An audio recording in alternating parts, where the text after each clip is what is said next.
आगे बढ़ रहे हैं और अब फ्रांस की बात करते हैं। फ्रांस की सरकार गिरने की कगार पर दिख रही है। वामपंथी और दक्षिणपंथी विपक्षी सांसद प्रधानमंत्री मिशेल बार्नियर के खिलाफ हैं। संसद में अविश्वास प्रस्ताव लाया गया है जिसके सफल होने की पूरी संभावना जाहिर की जा रही है और यदि प्रस्ताव पारित हो जाता है तो बार्नियर की सरकार फ्रांस के आधुनिक इतिहास में सबसे कम वक्त तक चलने वाली सरकार बन जाएगी। राष्ट्रपति इमैनुअल मैक्रों नए प्रधानमंत्री की नियुक्ति के उसके बाद प्रभारी होंगे। फ्रांस की सरकार गिरने की कगार पर अब यहाँ पर नजर आ रही है और प्रधानमंत्री मिशेल बार्नियर जो हैं उनके खिलाफ सब नजर आ रहे हैं।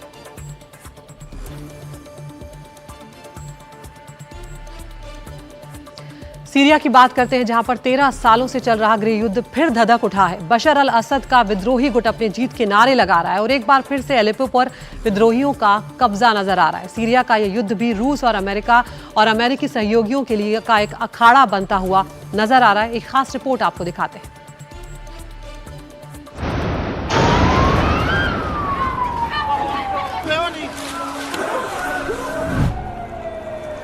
सीरिया का गृह युद्ध एक दशक से जारी है। साल 2016 में सीरिया के एलेप्पो शहर पर रूसी हवाई हमलों की मदद से बशर अल असद ने एक बार फिर कब्जा कर लिया था।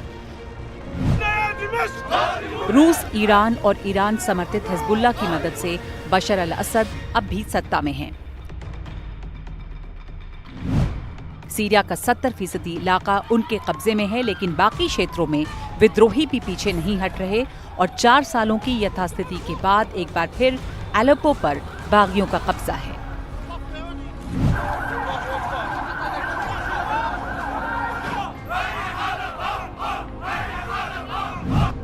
टर्की के राष्ट्रपति एर्दोगान ने ऐसे में सीरिया को चेतावनी दी है। एर्दोगान ने बशर अल असद की सरकार को चेतावनी दी है कि टर्की सीरिया की क्षेत्रीय अखंडता की रक्षा करेगा। टर्की सीरिया के लोगों की वैध मांगों को नजर में रखकर इस टकराव का हल चाहता है। टर्की नेटो का सहयोगी देश है। बशर अल असद को रूस का समर्थन हासिल है। टर्की की ये चेतावनी ऐसे वक्त में आई है जब सीरिया के दूसरे बड़े शहर इदलिब पर रूसी सेना ने ताबड़तोड़ हमले किए हैं।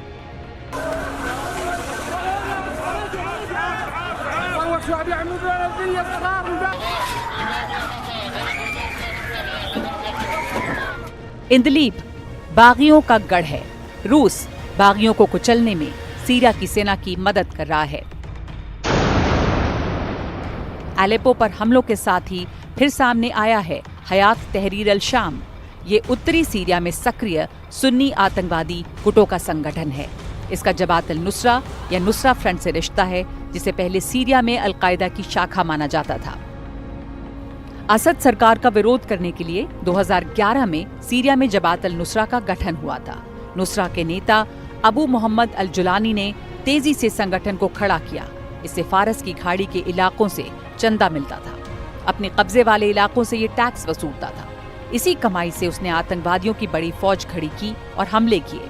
जुलाई 2016 में अल जुलानी ने जबात अल नुसरा को भंग किया और एक नया संगठन जबात फतह अल शाम बनाया। जनवरी 2017 में जबात फतह अल शाम ने नया रूप लिया, कुछ और संगठनों के साथ विलय करके। हरकत नूरुल-दीन अल-ज़िंकी, लिवा अल-हक, जाइश अल-सुन्ना, जबात अंसार अल-दीन को मिलाकर हयात तहरीर अल शाम बनाया गया। अब फिर से तेज हुए इस युद्ध में 300 लोगों के मारे जाने की खबर है। दमिश्क पर खतरा देखते हुए बशर अल असद रूस की मदद पर निर्भर हैं और बागियों को टर्की का समर्थन है। एक दशक पहले मॉस्को की मदद से ही बशर की सरकार बची थी, लेकिन अभी हालात अलग हैं। सीरिया के 2 सबसे बड़े समर्थक रूस और ईरान अपने अपने फ्रंट पर उलझे हैं। रूस यूक्रेन युद्ध में और ईरान इजराइल के हिजबुल्लाह पर लगातार हमलों में फंसा है। इसलिए असद की चुनौती अभी और बड़ी है।